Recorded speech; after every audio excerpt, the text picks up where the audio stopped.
یعنی پولیٹکس کی وجہ سے نہیں کر رہا، میں یہ ایک پاکستانی ہوتے ہوئے کر رہا ہوں کہ جو میں دیکھ رہا ہوں ہوتے ہوئے جب سے یہ جرائم پیشہ لوگوں کو ہمارے اوپر مسلط کیا گیا ہے، ایک سازش کے تحت ہمارے اوپر مسلط کیا گیا ہے، جو 30 سال سے قوم جانتی ہے کہ انہوں نے کس قسم کے جرم کیے ہوئے ہیں ہمارے ملک سے، اور یہ وہ لوگ ہیں جب مشکل پڑتی ہے سارے باہر بھاگ جاتے ہیں، کیونکہ یہاں سے چوری کر کے پیسہ انہوں نے اربوں ڈالر باہر رکھا ہوا ہے، تو ان کا کوئی فرق ہی نہیں پڑتا، ملک اوپر جائے نیچے جائے، ان کا پیسہ تو باہر محفوظ ہے، اور اگر روپیہ گرتا ہے معیشت نیچے جاتی ہے تو ان کو تو فرق نہیں، ان کے تو ڈالرز میں پیسے پڑے ہوئے ہیں۔ تو جب سے یہ آئے ہیں انہوں نے کرش کرنے کی کوشش کی میری پارٹی کو، انہوں نے سوچا کہ یہاں تو جب گورنمنٹ گرائی جاتی ہے تو لوگ مٹھائیاں بانٹتے ہیں، انہوں نے خود اتنی پروپیگنڈا کی اور اپنے اس میڈیا کے ساتھ، میڈیا ہاؤسز کے ساتھ مل کے اور ان صحافیوں کے ساتھ مل کے کہ اس سے بری، ہمارے سے بری گورنمنٹ تھی کوئی نہیں، اور ہم تو لوگ تو تنگ ہیں، اور جب جیسی ہمیں نکالیں گے تو لوگ مٹھائیاں بانٹیں گے۔ تو جب وہ نہیں ہوا اور جو پبلک نکلا ہی ہمارے ساتھ، تو ان کو خوف آنا شروع ہو گیا کہ یہ ہوا کیا ہے، کہ انہوں نے جو سارا نیریٹو بلڈ کیا تھا کہ یہاں تو ملک تباہی کے کنارے پہ کھڑا ہے اور لوگ خوش ہوں گے، تو جب لوگ ہمارے لیے سڑکوں پہ نکلا ہے، اور اس کے بعد جب ہم نے احتجاج کیا تو اس احتجاج میں جو انہوں نے ظلم کیا ہمارے اوپر، وہ ہمیں پہلی دفعہ اندازہ ہوا کہ یہاں تو یہ تو کوئی جمہوریت سے تعلق، ان کو تو صرف جمہوریت یاد آ جاتی ہے جب یہ اپوزیشن میں ہوتے ہیں۔ انہوں نے جس طرح کے حربے استعمال کیے، لوگوں کے گھروں میں گھس کے 2-2 ڈھائی بجے لوگوں کے رات کو گھروں میں گھس کے انہوں نے جو لوگوں کو مارا، اور بعد میں جب پولیس سے پوچھا تو انہوں نے کہا جی ہمیں پیچھے سے آرڈر آئے ہوئے تھے یہ کرنے، اور اس کے بعد انہوں نے جو اس دن یہاں ٹیئر گیسنگ، شیلنگ کی، لاہور میں شیلنگ کی، جبکہ وہ لبرٹی پہ فیملیز آئی ہوئی تھی پروٹیسٹ کرنے کے لیے، تو ہمیں تب اندازہ ہوا کہ یہ یہاں کوئی ہم جمہوریت کا کوئی تعلق نہیں ہے اس سے، یہ تو ایک مافیا ہے اپنے آپ کو بچانے کے لیے، اب ہر چیز کرے گا ہمیں کرش کرنے کے لیے۔ لیکن جو حربے استعمال کیے گئے ہیں اس کے بعد، کیونکہ ہم الیکشنز بھی جیت گئے، بائی الیکشنز ہوئے، یہی ان کا الیکشن کمشنر تھا، اس نے پوری دھاندلی کی ان کے ساتھ مل کے، ان کی اپنی گورنمنٹ تھی پنجاب کی، وہ ہم جیت گئے۔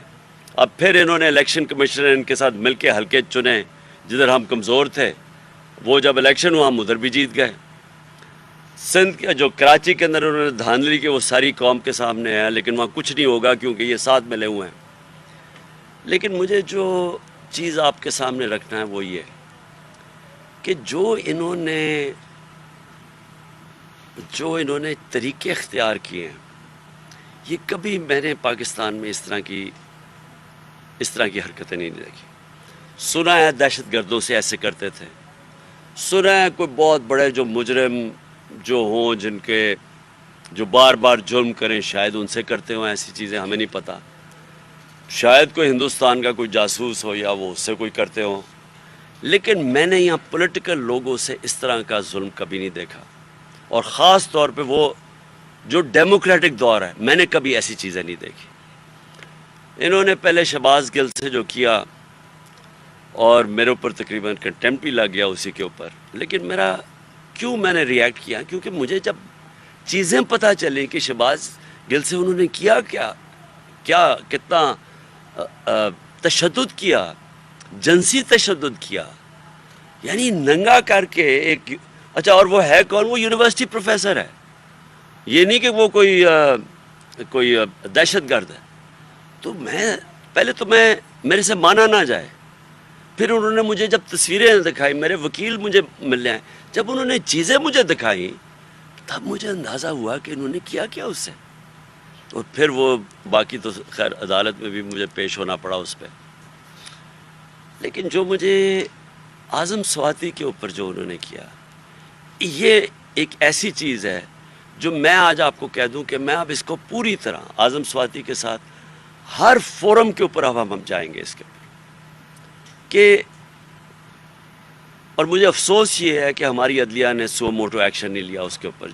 اگر اس کے اوپر ایکشن لے لیتے، کسٹوڈیل ٹارچر تھی وہ، ساری دنیا میں بینڈ ہے،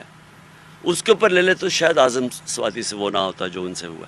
میں صرف چاہتا ہوں کہ مختصراً اعظم سوادی پہلے آپ کو بتائیں ان سے کیا کیا ہے انہوں نے.